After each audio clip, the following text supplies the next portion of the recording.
There's great power in prayer, even more in group prayer. This is the foundation of the Unity Movement and our church. Our prayer ministry has close to over 100 active participants supporting our community and the world. There's great synergy in us coming together consistently. Beyond our own personal experience with prayer, there's so much evidence to its impact on the collective consciousness. The Maharishi effect shows that if 1% of the population meditates, it produces measurable improvements in the quality of life for the whole population. The world is going through a lot of change. We must go to the unchanging realm of the divine and help co-create the best outcome for the most impactful event taking place. Let's join together to support this cause. Thank you for joining us. Your presence, your consciousness is summoned for humanity at this time.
Thank you and good morning, Unity. Yes, indeed, love rules here at Unity. We want to welcome everyone here today. Welcome everyone who's joining us online. A lot going on here today. I know we've got a congregational meeting afterwards. If you get a chance, go across the hall. We've got this beautiful new art exhibit going on, all signs of winter. Thank you, Karen and Judy Crane, for that. Got the choir here. You know, at Unity here, we like to say we welcome all stripes, we welcome all flavors, all colors, and so today is not only National Free Thinkers Day, it's also National Curmudgeons Day. I don't know, maybe sometimes, I think sometimes those can perhaps be one and the same, so... but anyway, we're just glad you're here, and we want to get you up on your feet to this next one, little George Harrison. This is My Sweet Lord. Please sing along.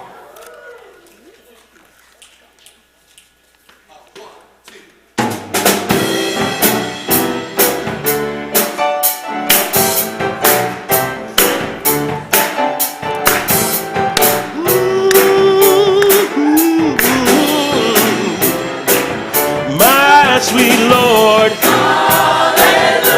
Oh my Lord, hallelujah. Yes, my Lord, hallelujah. Sweet, sweet Lord, hallelujah. I really want to see you, Lord, hallelujah. I really want to be with you, hallelujah. I really want to see you, Lord, but it takes so long, Lord. Oh, my Lord, sweet Lord, wonderful Lord, I really want to know you, Lord, I really want to go with you, I really want to show you, Lord, but it takes so long, oh Lord, oh my Lord, sweet, sweet Lord, wonderful Lord, I really want to see you, Lord, I really want to be with you, I really want to see you, Lord, I really want to see you, Lord, but it takes so long, Lord, oh my Lord, sweet Lord, wonderful Lord, I really want to hear you, Lord, I really want to be near you, Lord, I want to be near you, Lord, but it takes so long, Lord,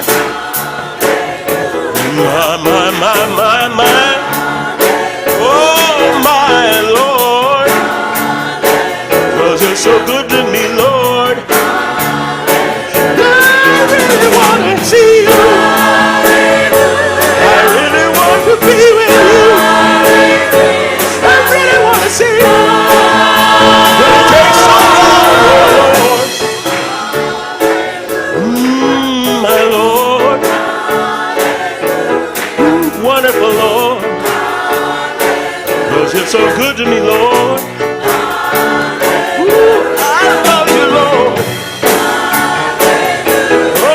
Sweet Lord, oh my Lord, wonderful Lord,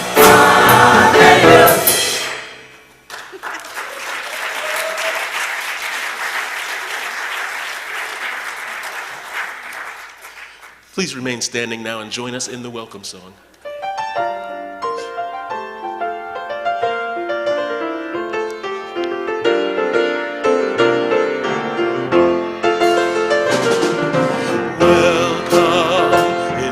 This place, welcome into this open vessel.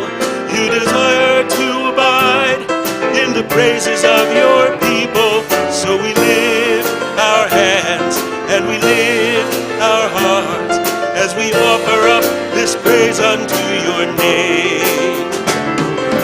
Welcome into this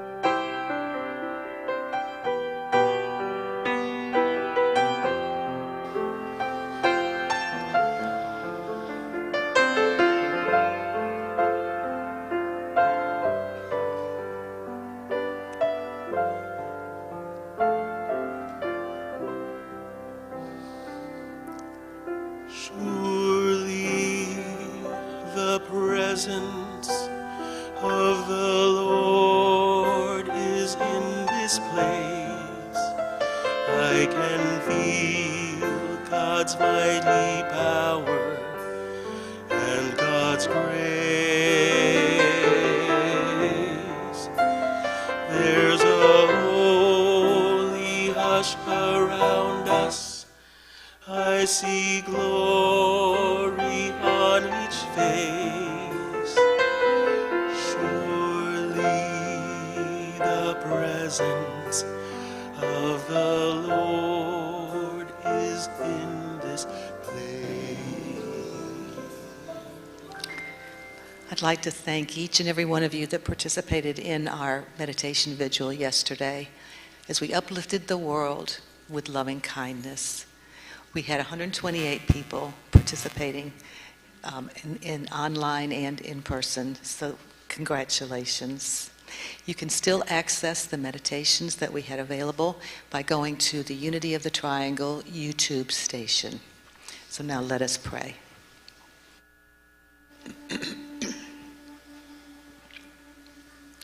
Through the sanctity of prayer and in the temples of our open hearts, we hear the call of our souls to turn our attention to the truest part of our being, our divine self. Through our divinity, we feel the ever-present love and acceptance of the divine. Love is palatable and the highest vibration of the divine. This love flows through each and every one of us, for there is nothing we can do that will diminish the unconditional love and grace of God. This loving presence within us is stronger than any situation or circumstance. Love defrosts angry hearts, judgment, bitterness, sorrow, and greed. So we set the intention to live our lives from the highest truth of love, acceptance, and forgiveness. As we expand unconditional love in our hearts, we radiate loving kindness to all creation. And we remain committed to stand in faith, trusting the power of divine love to heal and awaken hearts. With gratitude for these intentions, our hearts are filled with joy and resolute. And so we let it be. Amen.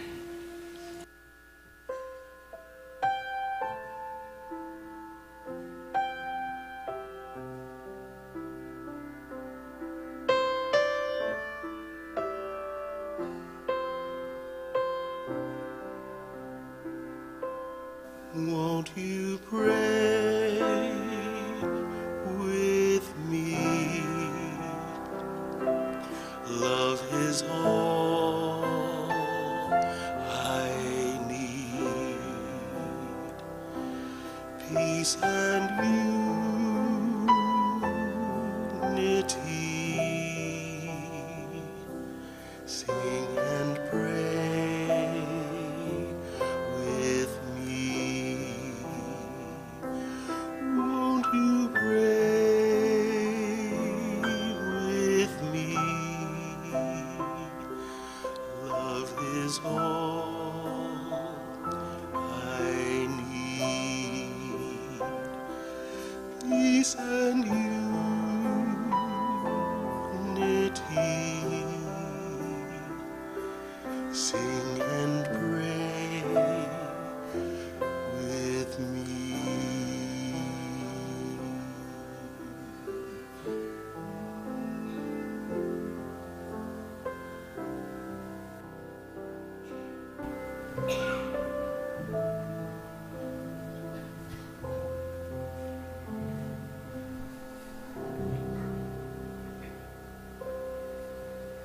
As we begin to move into meditation, adjust the body to be comfortable. Let the hands open and the heart open. So as we adjust and settle in, we'll begin by paying attention to our breath, which allows the mind to rest on something quite repetitive. It does not invite more thought. So we watch the breath to quiet the mind.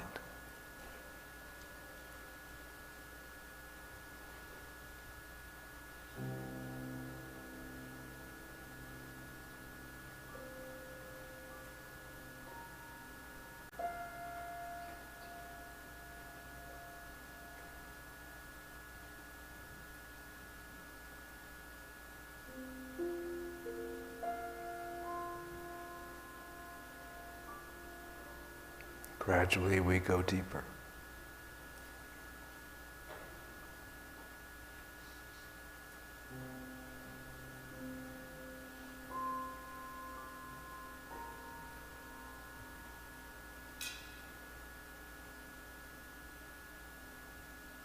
To bring ourselves into a deeper state, let us pay attention to our breathing and give it a focus into the heart, the center of the chest.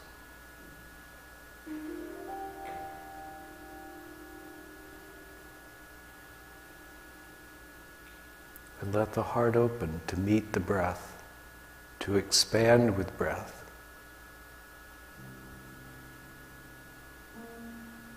To love with breath.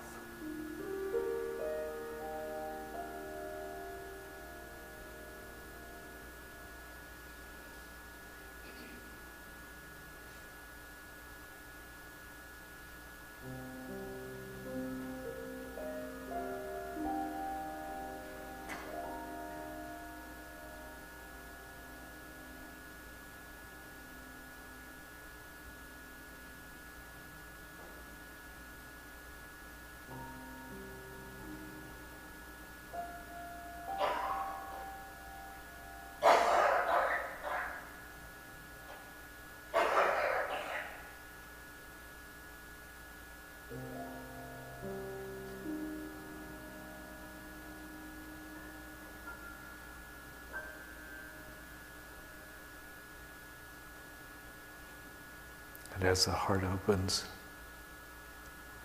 if there's anything that needs to be forgiven, let us do that now.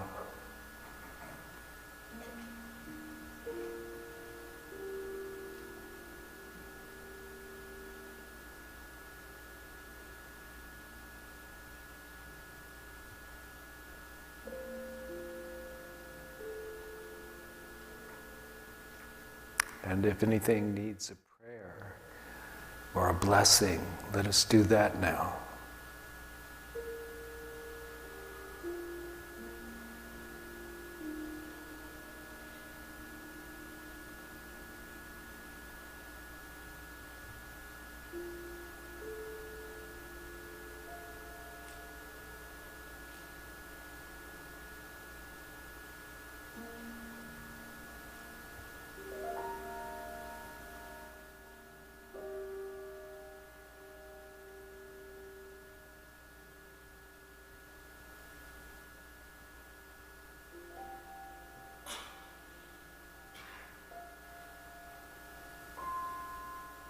And before we move into the silence, let us connect with our higher self. Connect with the part that is always at one with the one.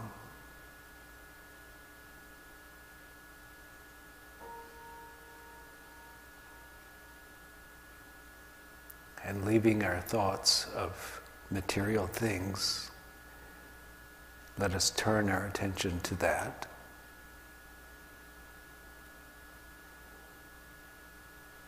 And feel the connection. And be the connection. May the presence be who we are as we sit together in this holy place.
us this day our daily bread.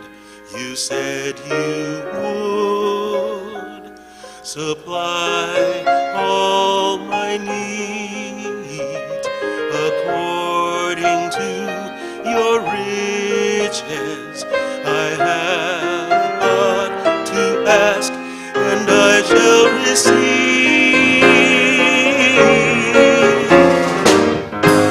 To go from here and share this love you gave to me, to show someone who's lost and help them find their way, the way to truth and faith, so they can be free like me, free like me. Lord, we are your love. Lord, we are your peace. Lord, we are your joy.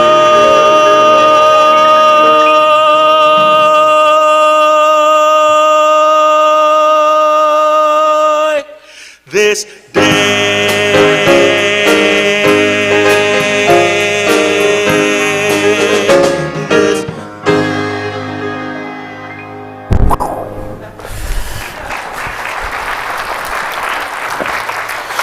Always great to have the choir and these guys. Yeah. So you think this was a party? Wait till Friday night. You know, have you heard this? Have you heard about the Mardi Gras thing? You know, I was talking with Don Davich, who was going to be making the announcement, but he doesn't feel well today. So I'm up here with no fancy clothes on to do it. But I want to say, do y'all remember the party that we called Woodstock a few years ago?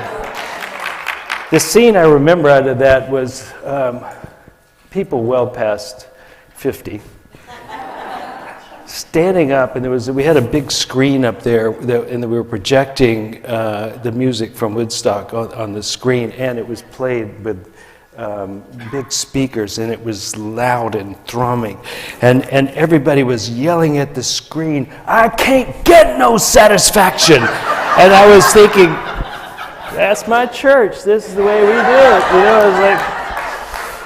Anyway, we're going to do it again. I was talking to Don. He spent 7 hours yesterday with Alfonso and Dan Wilkerson trying to pick the perfect music. And he also said, you know, we have 18 people signed up. He says, I'd like to chastise everybody. I said, don't do that. They're just terrible at signing up. They'll be there, right? Yeah? Okay. Because they have to buy the food. That was part of the reason. So if you can sign up, you'll make him feel better. I think it wore him out thinking about it. So don't fail to sign up. That's the party. Let's talk about the lesson today.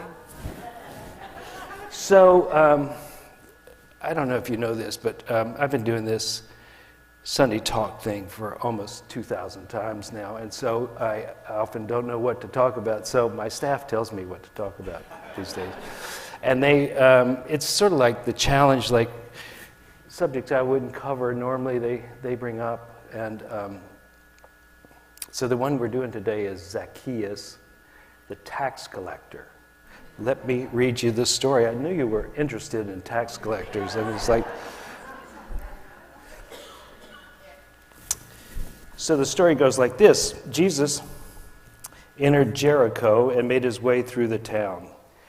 So, he's a rock star now, and this is his journey to Jerusalem. He's eventually going to get to Jerusalem on this thing. It's actually the next place he goes. So, the crowds are building. It's part of the story. There was a man named Zacchaeus. He was one of the most influential Jews in the Roman tax collecting business. And he had become very rich. He tried to get a look at Jesus, but he was too short to see over the crowds. So he ran ahead and climbed a sycamore or fig tree in other books beside the road so he could watch from there. When Jesus came by, he looked up at Zacchaeus and called him by name, Zacchaeus. And he said, "Quick, come down, for I must be a guest at your home today." That's pretty gutsy, isn't it, right? Anyway. Zacchaeus quickly climbed down and took Jesus to his house in a great excitement and joy. But the crowds were displeased. "He has gone to be the guest of a notorious sinner," they grumbled. Meanwhile, Zacchaeus stood there and said to the Lord, "I will give half of my wealth to the poor, Lord, and I will overcharge nobody. If I give that, I will give them 4 times as much." And Jesus responded, "Salvation has come to this home today, for this man has shown himself to be a son of Abraham. And I, the Son of Man, have come to seek and save those who were lost." Well, I think in traditional way of thinking about this, you would say that Zacchaeus was a sinner. Jesus comes along and now he's saved, right? And that was a good story about being saved by Jesus. And it has great merit, that idea that essentially that once at one time we take advantage of other people because we're a little empty inside, essentially, right? That we think money and stuff will get us more satisfaction, and we realize that quite quickly that a little bit doesn't quite do it, so we do it more, and eventually we become pretty addicted to this idea that more stuff might do us better. And that then becomes a substitute for a deeper spiritual sense of self, a more whole sense of self. And therefore we are lost in that sense of getting to try to fill something that's already there until something comes along and wakes us up that we were never in lack in the first place for the most essential things of our life. This, aside from the things of the body, the things of the Spirit have always been with us.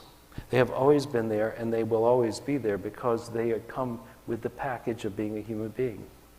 And we can be lost to that so thoroughly that we have forgotten completely that there is another way. And so once we turn, it can feel like we were saved from an endless struggle on things that don't quite satisfy, in search of something that actually does satisfy us more deeply. This is the idea of being saved in a general sense. That we are really not so much plucked from darkness, but remember to turn the light on to ourselves. We remember who we really are. This is the path of spiritual awakening, is to come to identify yourself differently than you had before. Because once we are too addicted to this way of thinking, our identity becomes that. What do is becomes who you say you are. And in this guy's case, he was a tax collector. Now, the Jews didn't like tax collectors, and probably throughout the whole Roman Empire, they didn't like tax collectors, except in Rome, because in Rome they got the benefit of the taxes they took from everybody else. And it was the money flowed uphill in that system. And to make it work, what the Romans would do is get people in the local community to do the tax collecting. And if they did it, the local people hated them twice as much because they were their kinfolk. They were in the same tribe as they were, and yet they were taking from them and giving to Rome. So they were really the Quislings. Nobody liked them, right? They were people were disgusted with them. And they also had the sneaky little habit of charging you more than you actually were charged. And because they had the Romans, the muscle behind them, they could make you do and you could not resist. And so they had a built-in system that money flowed uphill. It flowed from little tax collectors to big tax collectors, and then from the big tax collectors to the Romans. It's a good system. Sounds very Godfather-ish, doesn't it? Well, that's the truth. It was. The whole world, in the Roman world, was Godfather-ish. It was tough. If you were poor, you were getting beat up. It paid to be on top. It paid to be on top so much. Those who were on top had very little interest in helping those who were underneath. And so in that world, it was the poor who supported the rich. There was no thought of trickle-down economics there, I can tell you that. This was about the money flowing uphill. And so the Jews would use tax collectors as another word for the worst thing they could think of in humanity. They were the scum of the earth as far as most people concerned, even though they were wealthy. And so Zacchaeus, being the chief among the tax collectors, was the worst of the worst. Bad guy. Bad guy. Everybody knew it. And here is this little man, and apparently he was little, and climbs a tree. Now, interestingly, in some texts it says he climbs a sycamore tree. Now, a sycamore tree here is not the same sycamore they're talking about there. The sycamore they have in the Middle East is really more like a fig tree. It puts out fruit. And it was so important that King David actually put a minister in charge of these trees, these sycamore fig trees, because it fed the people. So he climbs this tree, and it's shaped not quite like our sycamore trees. The pictures I've seen, it looks a little easier to climb than the ones I've seen, sycamores here. He gets up there, and Jesus can see him, and Jesus says, Zacchaeus, come down, I want to eat at your home. Now, he didn't say at your house, he said at your home, so that's kind of interesting in and of itself, isn't it? Eat at your home, which means I'm going to penetrate more than your physical exterior. I'm coming in to your heart. Close. I'm coming in close. And hospitality, as you may or may not know, in the Jewish world was a commandment that you were to be hospitable to foreigners, strangers, etc. Now, I'm not sure everybody followed that, but that came down from the time when Abraham receives foreigners, and they happen to be an emissary of God, and it begins it's the beginning of him becoming notorious, or no, that's not the right word, famous for being the father of three religions, because he took in these strangers who were messengers of the divine. This becomes codified in the Jewish world that that's the way you're supposed to be, but it also brings great honor upon you if you can get the biggest gun in town to come eat at your house, right?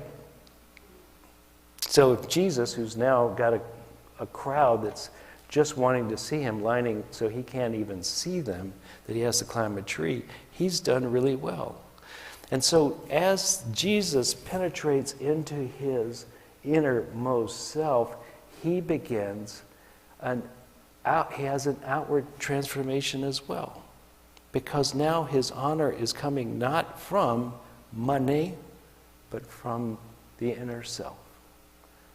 Jesus in this story could be a person, or as most things in the Bible can be translated as the Christ's presence as well.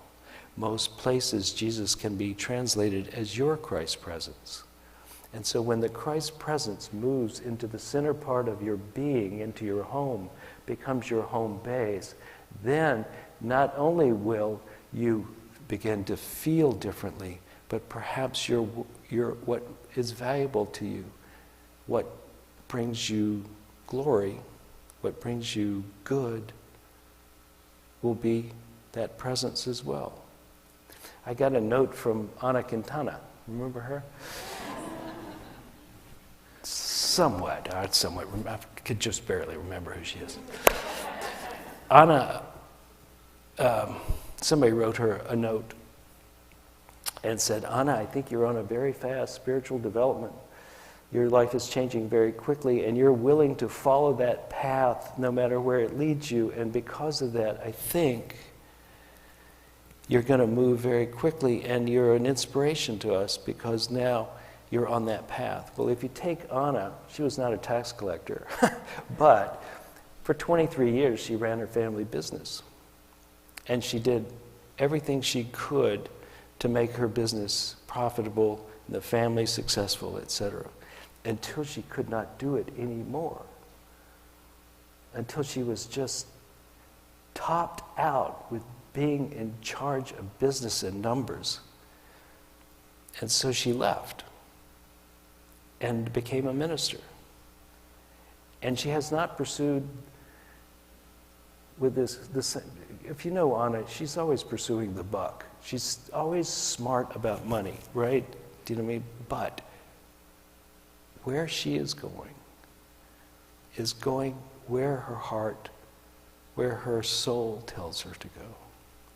And she's following that one presence wherever it takes her. And you know that's why she's not here. It took her away.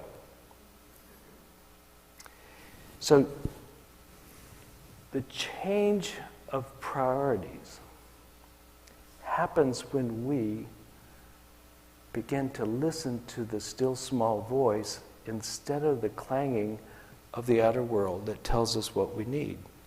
And if you have anything that is connected to the outer world, you have an advertisement on it telling you what it is you need.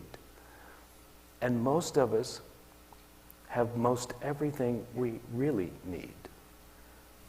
Most of us are not desperate for stuff. We're desperate for meaning. We're desperate for purpose, connection. And one of the things about connection that we're desperate for is that in the last few years, as you know, we have been told repeatedly that connection may kill you. And so we're working against that repeated thought. The repetition of that has been quite interesting. I think it's been subtle and deep. And we are not as habituated to coming together for the nourishment of community as we used to be. And so we have become more isolated.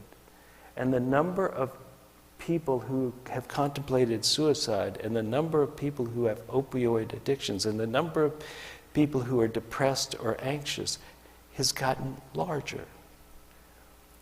Part of the cure is coming together. And so this is one long pitch for the party we're going to have. No, it's not. This expansion of your community is fundamental to mental health, in my opinion. And this story about Zacchaeus is another example of that, where those who have been kicked out of their society because the society judged them, they did not feel they belong. The Christ's presence is calling them home. Come be part of the community. Or as Jesus says, this man is a son of Abraham. If that wasn't enough to tell you, be kind to strangers and the different. Be kind to strangers and the different, because they are our tribe. Those people who don't look like us, those people who don't sound like us, who don't have as much money or have more money, don't let that keep you from inviting them into your life as well. So Zacchaeus, the great sinner, represents all of us. who are in the business of outer world orientation. And the Christ presence, exemplified by Jesus, is calling us back inward to come home. So I've been teaching a class in the last 3 weeks about prayer and meditation according to Unity's style of doing that. And one of the things, it's 5 steps that is part of the class, is the 5-step prayer method.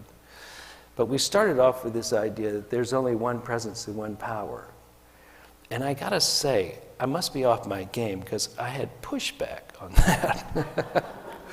Not hard, but this idea that you and that, which is considered God by many names, that the two of us are not, that we are one. And the second principle that cascades out of that is that if God is everything and there's only one presence and one power, then you must be part of it. And if you are part of it and everyone else is part of it, then how is it that we should be so judgmental about the other parts of ourselves? How is it the hand on this side would say to the hand on that side, "You're wrong. You're on the left." "No, I'm on the right. I must be right." It is as ridiculous as anything. And this judgmental pattern that we have of separating ourselves has been shown to be, at its ultimate, wildly, painfully destructive. This is the week in which we remember the Holocaust, in which that phrase, "Oh, they are like tax collectors, they're usurers," right? The Jews were usurers because they were willing to do the banking that Christians were forbidden to do, and so they got a bad rap for that. But the idea that they are other was, whenever that was spawned, grew to its zenith with the Nazis, and 6 million die. You take it to the extreme, and is the world better or worse? Worse. You take it the other way to the extreme, is it better or worse that all are considered brothers and sisters? Better. Sometimes it's hard to know in the middle. Or as they say in the Bible, someone sows bad seeds in your garden, just wait till it grows up, you'll know the fruit of it. The fruit of prejudice and distancing ourselves from each other because we assume they are that way. When it grows up, death. You may not notice it when it's young, but when it gets full grown, it's horror. And by the other side, if we live by the idea that all are included, all belong, all are sons of Abraham, what is the outcome? The awakening. So this story and all that goes with it is essentially a reminder that you belong, that you are a Christ too, that you have inside you the very essence that was also inside Jesus. And not only that, everybody else does as well. And though the outer may look unacceptable, that core which connects us is the core that makes us at one with the big one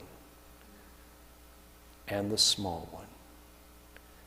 The weak and the strong, the rich and the poor, they are our brothers and sisters. And we would do well to remember, for our own sanity, that we are divine children, but they are too. They are sons of Abraham. And as Jesus said, I came here to save the lost. So let's be found. Let us pray.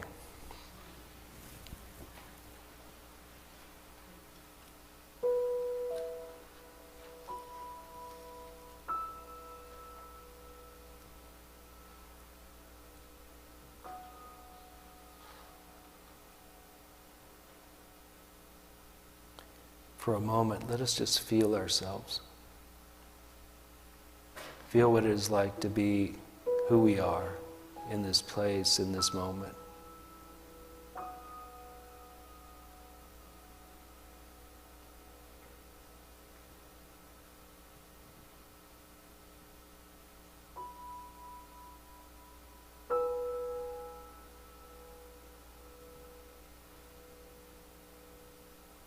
And from this place, let us contemplate the thought, there is only one presence and one power in my life and in the universe. God the good, omnipotent. There is only one.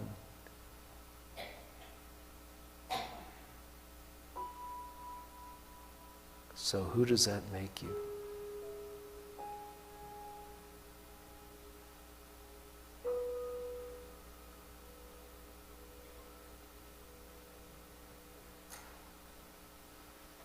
And who does that make your neighbor?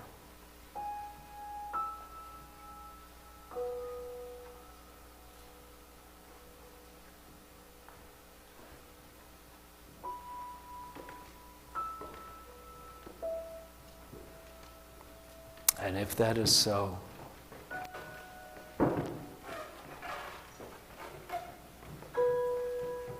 perhaps that's the connection to our neighbor and to our divine that we have been longing for.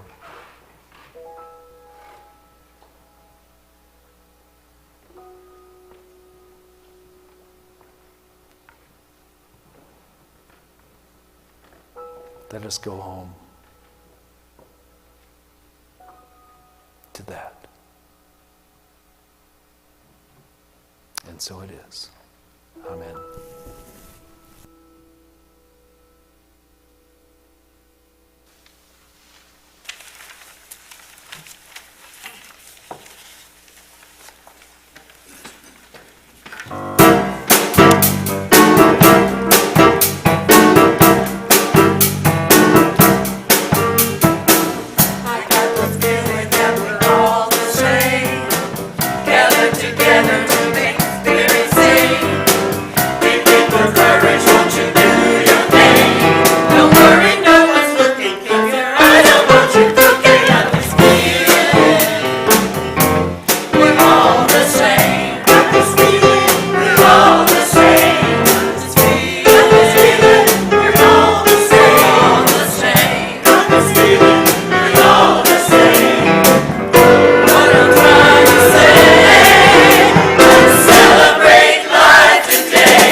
Spirit singing. I hear Spirit singing. Walls is violent. Walls is violent. Wanna hear Spirit singing? I hear Spirit singing. Walls is violent.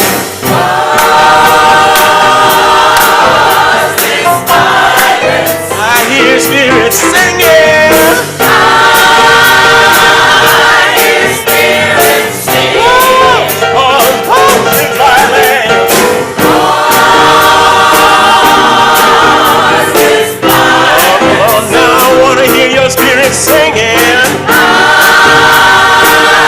hear Spirit singing. All is violent. All is violent.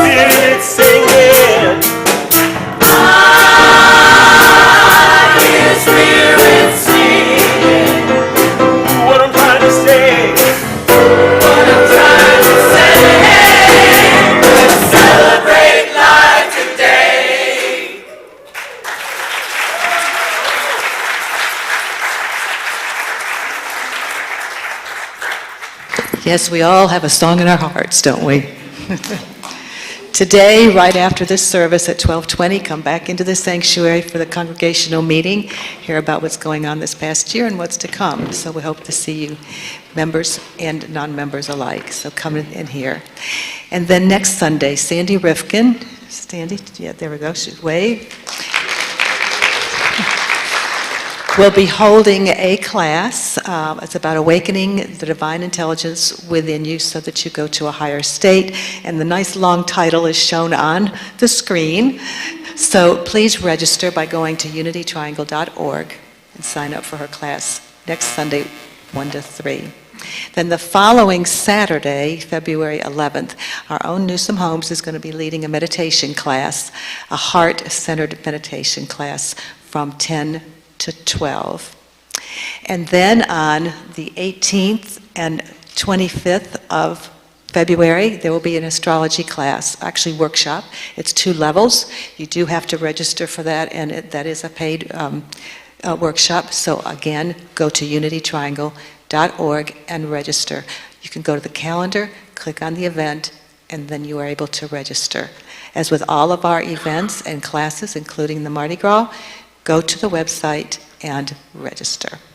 If you have trouble registering online, we have computers that are out in the lobby, and we can assist you doing that.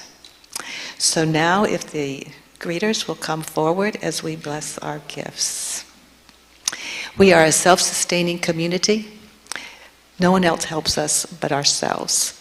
So we have several ways to donate. You can go online, unitytriangle.org, click on the donate button, orange button, donate that way, or you can text to donate by texting this phone number. You can just put in what you want and it'll go straight from your account, or we have card readers that are out in the lobby. So we have several ways to make it easier for you to contribute to our blessed, wonderful community where we all belong. So now let's bless our gifts with the affirmation on the screen together. Divine love as me blesses and multiplies all that I am, all that I have, all that I give, and all that I receive. Thank you.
We let the love wash over us. We let it be. We let the love wash over us. We let it be. We let the love wash over us. We let the love wash over us.